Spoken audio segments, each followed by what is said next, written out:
அப்படிங்கிற ஒரு சிந்தனை தானே இப்ப வந்தது. சிந்தனை இப்படி வந்ததுமே பிரம்மாவும் அங்க இருக்கிறார், ருத்ரனும் அங்க இருக்கார். பகவான் நாராயணன் தான் நமக்கு மாலி சுமாலி முதலிய ராட்சசர்களால வந்த கஷ்டங்கள் எல்லாம், ஹிரண்யாட்சன் ஹிரண்யகசிபு முதலிய அசுரர்களால வந்த கஷ்டங்கள்லாம் நாராயணன் தானே சர்வஸ்வதந்திரனா இருக்கிறவன் நீக்கி நமக்கு அபயம் கொடுத்தான். அந்த நாராயணன் இப்பொழுது அடிமையா இல்லை. அவனை சரணம் அடைவமே. எங்க போய் சரணம் அடைகிறது? க்ஷீராப்திக்கு போவோமா? க்ஷீராப்திக்கு போனா கூட எங்க பேசுறார் அவர், எங்க தரிசனம் கொடுக்கிறார்? அரூபா மேகனிஸ்வனான்னு பிரத்யட்சமாகிறது இல்லையே.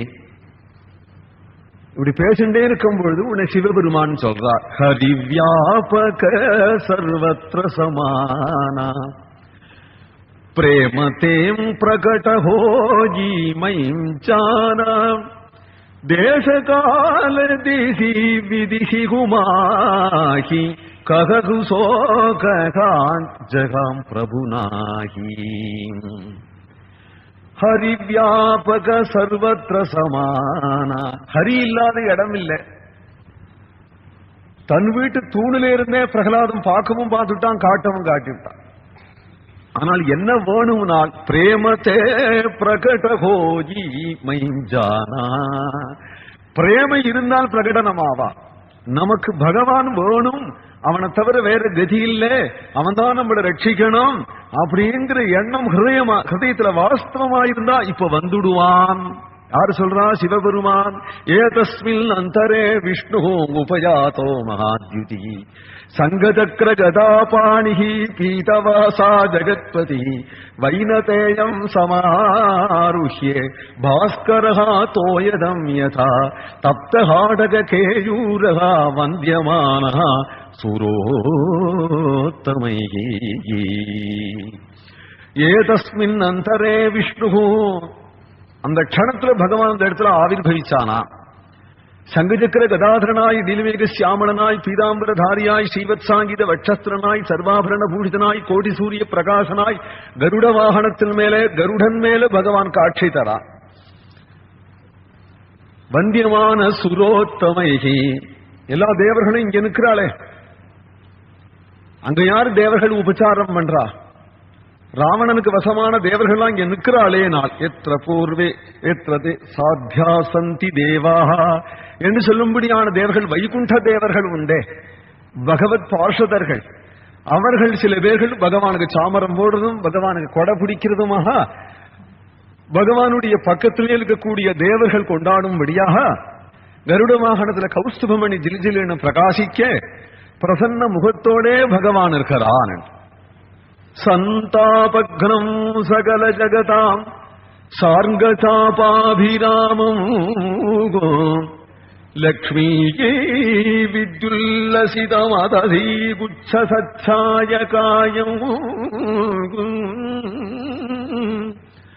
வைகுண்டாக்கியம் முனிஜனமனச்சாதகானாம் சரண்யம் காருண்யாபம் த்ரிதச பரிஷத்ரிரே காணமேகம் ததர்சே. போஜகவியினுடைய ஸ்லோகம் அது.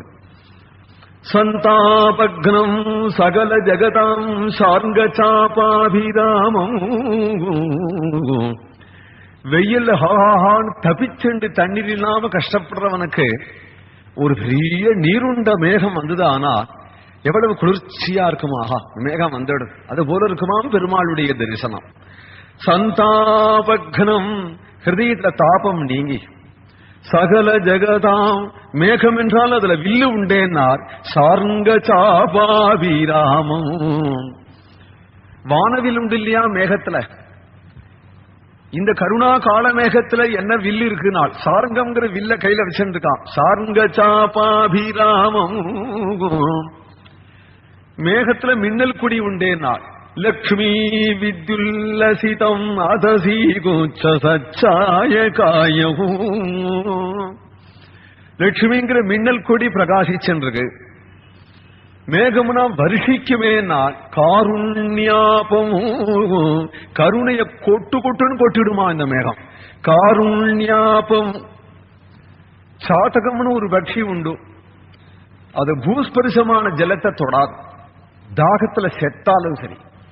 அது ஆகாசத்திலேருந்து விழக்கூடிய ஜலத்தை மட்டிலிருந்தான் குடிக்கும். அது வர நாள் வரையிலும் காத்துன்னு இருக்கும். அதுபோல பரமைகாந்திகளான பாகவதாள் அவனுடைய கருணையே எதிர்பார்த்து கொண்டு இந்தண்ட அந்தண்ட திருமாம இருக்கிறாளே. முனிஜன மனச்சாதகானாம் சரண்யகும். இப்படி எதிர்பார்க்கிறது நியாயமா? அப்படி வர்றது நியாயமா? இந்த மேகத்தை முனிஜன மனச்சாதகானாம் சரண்யகும். அத மேகம்னு சொல்றோம், அம்புதம்னு சொல்றோம், வாரிதம்னு சொல்றோம், ஜலதரம்னு சொல்றோம், அம்போதரம்னு சொல்றோம். அதுக்கு அப்படிலாம் பேர் இருக்கு. இதுக்கு என்ன பெயர்னா வைகுண்டாக்கியம். வைகுண்டன்னு பெயர். வைகுண்டாக்கியம் முனிஜன மனச்சாதகானாம் சரண்யம் காருண்யாபம் ஸ்ரீதச பரிஷதிகி காளமேகம் ததர்ஷேகே. தேவ கூட்டங்கள் அப்படி பகவான் அப்படி வரும் பொழுது அவனை பார்க்கிறார். ஒரு பெரிய கால மேகத்தை வந்து மேகமாவே சொல்லி வர்ணிக்கிறதான் கவிகளுக்கு வழக்கமார். கருமுகில் தாமரை காடு பூத்து நீடு இரு சுடர் இருபுறத்தேந்தி திருவோடும் பொலிய ஓர் செம்பொற்குன்றில் மேல் வருவ போல் கலுழல் மேல் வந்து தோன்றினான். மேகமாவே வர்ணிக்கிறான் கம்பனும். கருமுகில் நீருண்ட மேகம் அதுதான் கருப்பா இருக்கும், நீர் இல்லாத மேகம் வெளுப்பா இருக்கும். கருமுகில் அதுல ஒரு அபூத கல்பனை இவன் பண்றான். மேகத்துல தாமரை பூத்து விடுத்தான். குளத்துல பூர்க்கும், மேகத்துல பூத்துதுங்கிறான். நம பங்கஜநாபாய நம பங்கஜமாரினே நம பங்கஜ நேத்ராஜ நமஸ்தே பங்கஜாங்கிரஜே.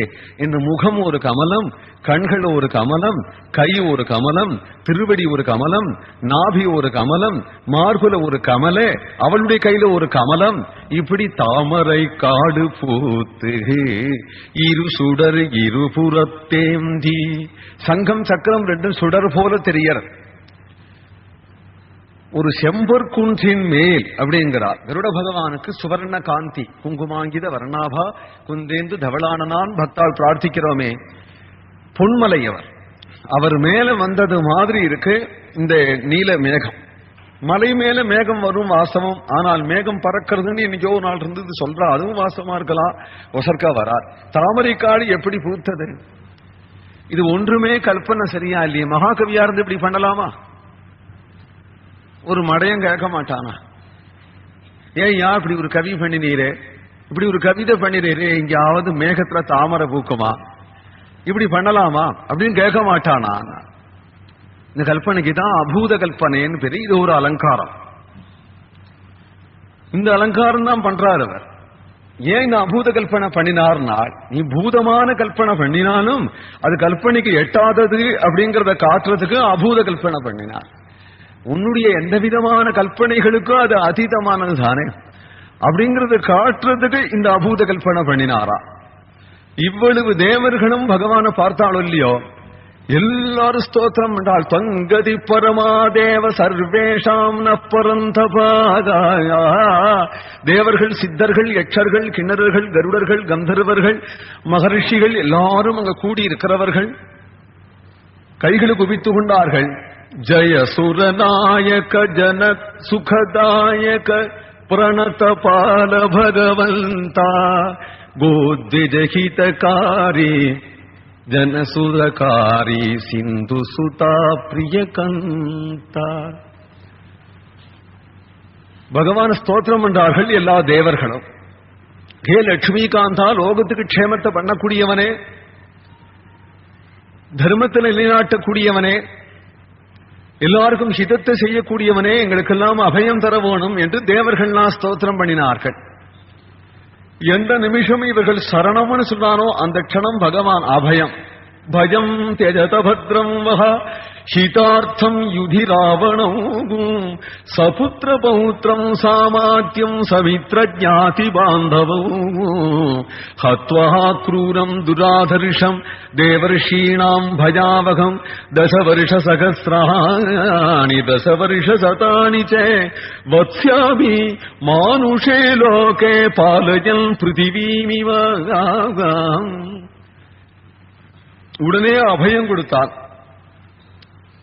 லோகத்துல அவதாரம் பண்ணுவேன், உங்களுக்கு ஏற்பட்ட கஷ்டம் என்ன? ராவணனை நான் வதம் பண்ணுவேன். ராவணனை மட்டும் இல்லை, அவனுடைய பரம்பரையான சகல ராட்சசர்களையும் பரிவாரத்தோட ஒழிச்சு 11,000 வருஷம் லோகத்துல இருந்து தர்மத்தை நிலைநாட்டி விட்டு பிறகு நான் திருநாட்டுக்கு எழுந்திருடுவேன். இப்படி சொன்னதும் எல்லா தேவர்களும் ஸ்தோத்திரம் பண்ணி சேவிச்சார்கள். உடனே முக்கியமா பிரம்மாதி தேவர்களை பார்த்து பகவான் கேட்கிறான், அஜானன் நீவ, தெரியாதவன் போலே அப்படிங்கிறார் வால்மீகி. ராவணன் சொன்னேன், அது யாரு? அவனுக்கு என்ன பிரபாவம்? அவனை எந்த பிரகாரத்தாலே வதம் பண்ணலாம்? எல்லாத்தையும் எனக்கு சொல்லுங்கள் என்று. தெரியாதவன் போலே அப்படின்னு சொல்லுவானே, ஏன்னா அவதாரம் ஆரம்பிச்சாயிடுச்சுன்னு அர்த்தம். இங்கேருந்துதான் ஆரம்பம். ராவண யாருன்னு இவருக்கு தெரியாதா? அவருக்கு வரம் கொடுத்தது பிரம்மாதான்னு தெரியாதா? அவனை வதம் பண்ணணுமானால் குரங்குகளும் மனுஷனுமா தான் வதம் பண்ணணும்னு தெரியாதா? இவளையும் தான் அவன் சொல்ல போறா திருப்பி. இருந்தாலும் ஆரம்பிச்சாள், அஜானன் இவ, தெரியாதவர் மாதிரி அவர்கிட்ட கேட்டதும் உடனே இவர்கள் எல்லாரும் சர்வ கதைகளையும் சொல்லி ராவணன் தபசு பண்ணது, பிரம்மா வரம் கொடுத்தது எல்லாத்தையும் சொல்லி பகவானிடத்துல விண்ணப்பிச்சுட்டார். பகவான் அவதாரம் பண்ண சந்தோஷமாவே அங்கீகரிச்சுட்டான். மனுஷனா போகணுமேன்னு யோஜனை பண்ணல, மனுஷாவதாரத்தை சந்தோஷமாவே பகவான் அங்கீகரிச்சு விட்டான். உடனே பிரம்மதேவன் விட்டு திரும்பினார். இந்த பயல்கள்லாம் பெருமாளை மட்டும் கீழே இறக்கி விட்டு அவன் அமிர்தம் சாப்பிட போயிடுவான், பூமிக்கு போய் கல்ல தூக்கட்டுமே இவன் எல்லாரும், ஆன போடட்டுமே, கைங்கரியம் பண்ணட்டுமே என்று நினைச்சு பிரம்மதேவன் எல்லா தேவர்களையும் கூப்பிட்டு, பகவானே நரனா போகும் பட்சத்துல நீங்கள்லாம் வானரனா போனா என்ன? எல்லாரும் அங்கங்க வானரான அவசரியுங்கள்.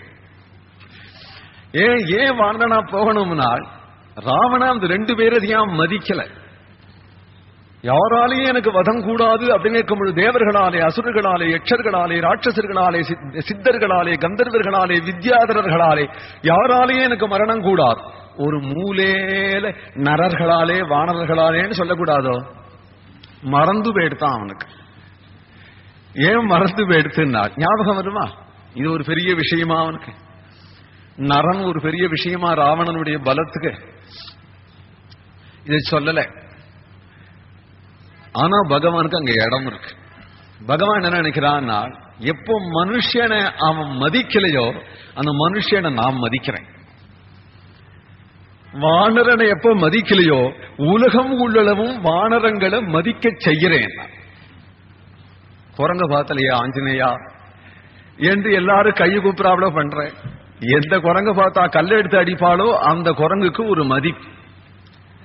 ஹனுமாரே சொல்றார் ஸ்ரீமத் பாகவதத்துல, எங்களால ஆக வேண்டியது ஒண்ணும் பகவானுக்கு இல்ல, ஆனா எங்களுக்கு மதிப்பு கொடுத்தாரே அதை சொல்லுன்னா. எங்களுக்கு மதிப்பு கொடுக்கறதுக்காக பகவான் அவதரிச்சான். சாட்சாத் பிரம்மதேவனே ஜாம்பவானாக வந்தார். புத்திரன் தான் இங்க இருக்கும். மகாபாரதத்திலையும் அப்படிதான், புத்திரன் பெரிய தவிர அவளை தான் அர்த்தம். மகாபாரதத்திலையும் தர்மர் தான் தர்மபுத்திரர்னு சொல்றான். தர்ம தேவதையே தான்.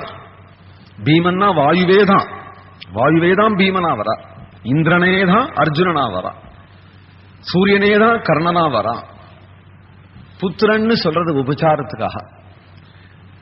அதுபோல இங்கேயும் அவளே தான் வரா.